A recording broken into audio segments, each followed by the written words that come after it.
Example 4.2ல் 2 விஷயம் கொடுத்துருக்காங்க. Chart அப்புறம் கிராம்ஸு. 15 சார்ட்டு 50 கிராம் வருது.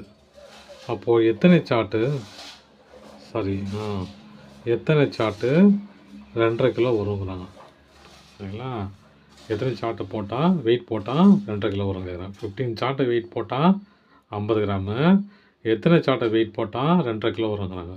இங்கே கிராமில் எழுதுனால நான் கிலோகிராமில் எழுதக்கூடாது, கிராமில் கன்வெர்ட் பண்ணிக்கிறேன். 1 கிலோவுக்கு 1000 கிராம் இல்லையா? அப்புறம் அப்போ 2 கிலோவுக்கு 2000 கிராம், 2.5 கிலோவுக்கு 2500 கிராம்.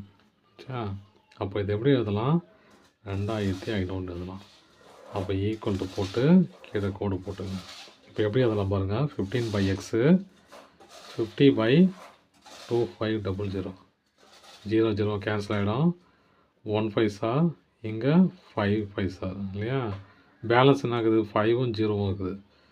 15/x ஈக்குவல் டு 1 இங்கே ஒரு 5 இங்கே ஒரு 0, இந்த 25 இதில் கேன்சல் ஆகிடுச்சு இல்லையா? 5 0. எனக்கு எக்ஸ் தான் வேணும் இல்லையா? அப்போ எக்ஸை மேலே கொண்டு போயிடறேன், இந்த 50 அந்த பக்கம் கொண்டு போயிடறேன். 50 × 15 equal to X. 50 × 15 equal to 1 0 sir, 5 0 sir 0, 5 5 sir 25, 1 0 sir 0, 1 5 sir 5. அப்போது 750.